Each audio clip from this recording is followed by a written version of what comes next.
Hi there, and congratulations on being a candidate for National Honor Society for this year. This video is to help just kind of give you a breakdown of all the different paperwork that you're going to be dealing with as you submit your application. In your second period class, you should have gotten a packet with various papers in it. We're going to go through those just very quickly. First, here you have your cover letter telling you congratulations and just a couple of pieces of advice regarding the faculty recommendations and then the deadline.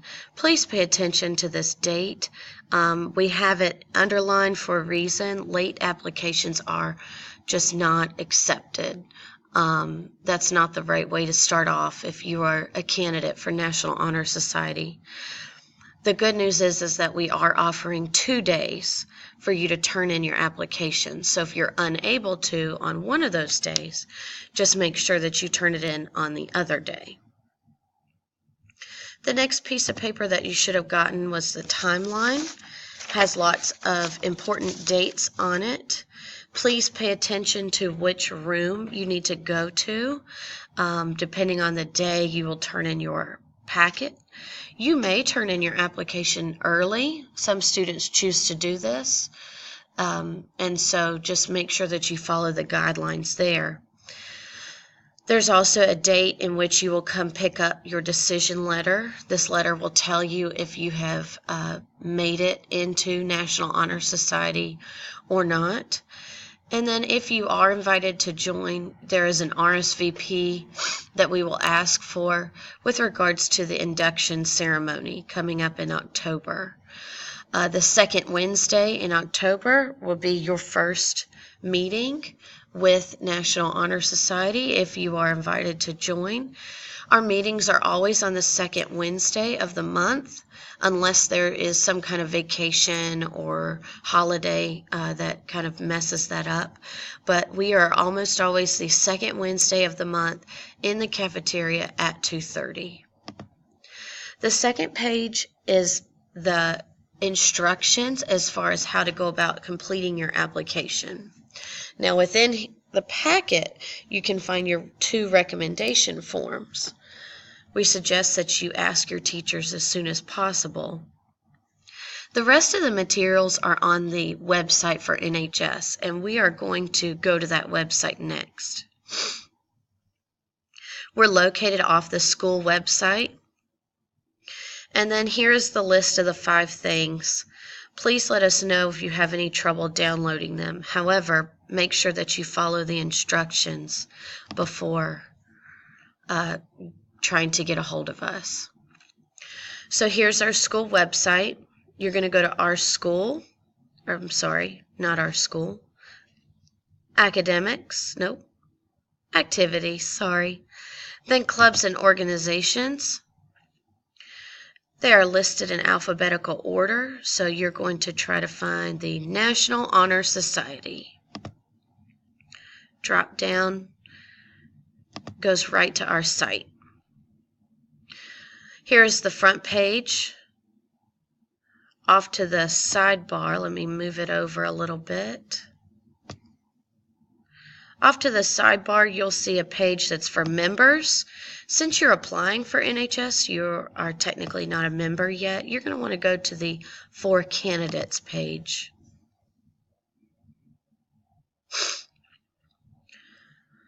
Here's all the documents that you're going to need.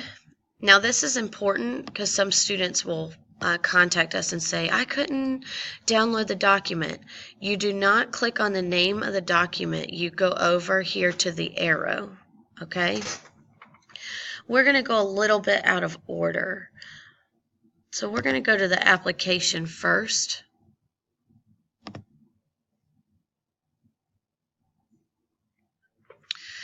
This is when you really get to tell us about yourself.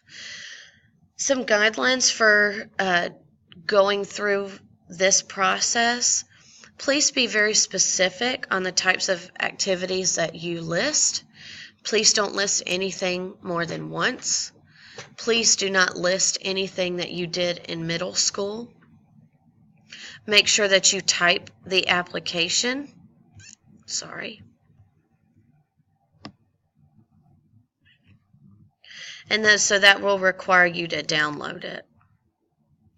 It lists leadership activities, service, work. The more that you describe the event to us, the better. And really try to think about everything that you've done in the past 2 years, and that includes summers, whether it be Fuquay High School related or not. We want to know. This just gives us a really good idea of who you are coming in, and then please be honest as you answer the questions at the end.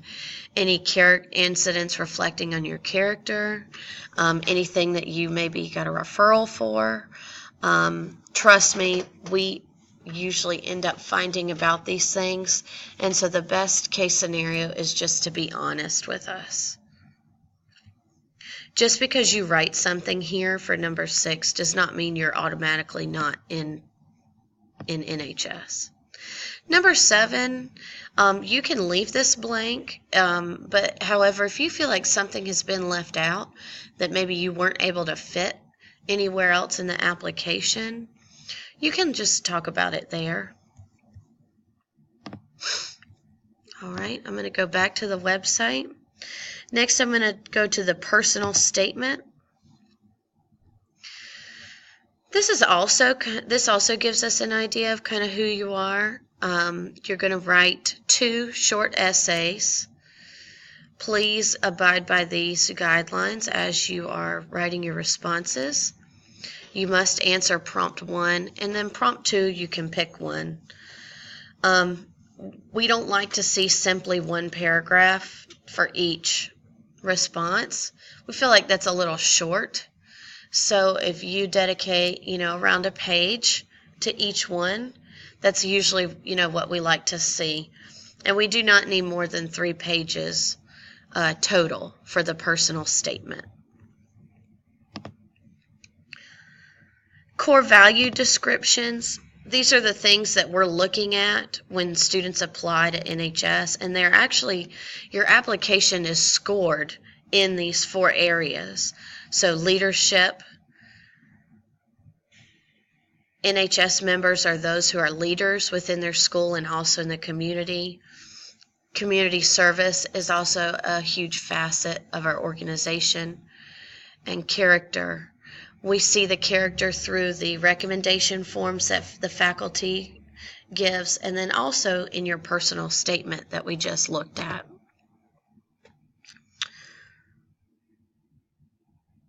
I'm going to click on this next.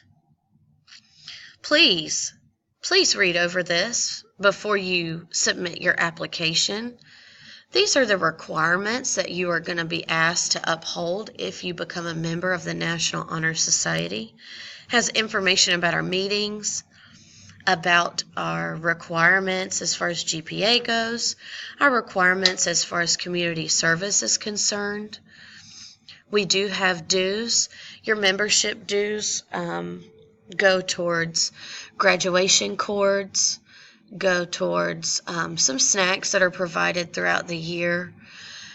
You also get a t-shirt as a part of your $15 each year. And so those are kind of the things that we spend it on. There's also our contact information at the bottom. And a lot of this stuff we're going to go over with you guys again, either before the induction ceremony in October or absolutely at the first meeting. The last thing that you should be concerned with is the checklist and signature sheet. So this is when you have completed your application and you feel like you are ready to submit it. This is the last sheet. Make sure that you initial all these little lines here and check those boxes. If you get to one of these things and you have decided that you've not complied with that, then you need to go back to your application and fix it. We're very strict on that look of the application, and to be honest, you're really giving us our first impression of you as a candidate. So make sure that you've typed everything, and then there are 2 exceptions to that. Placed in that large envelope that you received in your second period class at the beginning of this process. Put the papers in this order, please. It says not to staple, things like that. Tells you again when the application is due.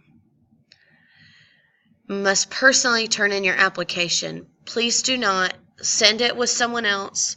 Do not send it with your parents. Do not send it with another family member. Do not send it with another teacher. Do not put it under our classroom door. Do not put it in our mailbox. We are very, I can't think of the word right now. We're very specific on turning in of materials because we don't want to lose anything. So when you turn in your application, there is going to be a log where you write your name and you sign it. And so we have record that you indeed turned in your application on that day at that time. You're going to do that a few times in National Honor Society. Usually whenever we have you turn in any kind of paperwork, be it your service hours or other kinds of forms, we almost always have a log where you sign so that we have record. You are also initialing saying that you have read the responsibilities so that hopefully nothing will be a surprise come October. And that you know that in being a member of this club, you must be at the meetings every month. You must complete the service hours. You must be an exemplar to your peers while you are here at Fuquay High School. You must uphold the GPA that we require, or there are grounds for dismissal. We do dismiss members based on issues dealing with referrals, based on not being able to keep up with the GPA, based on not completing the service hours. And so that is always something that could be an issue. Here's where you sign, you write your name, you date it, and also get someone in your family or someone that you're living with to do the same. And then after that, you just put it in that big envelope and you're good to go. Best wishes as you're completing your application. If you have any questions, just email or come see one of the advisors. And also best wishes for a successful school year.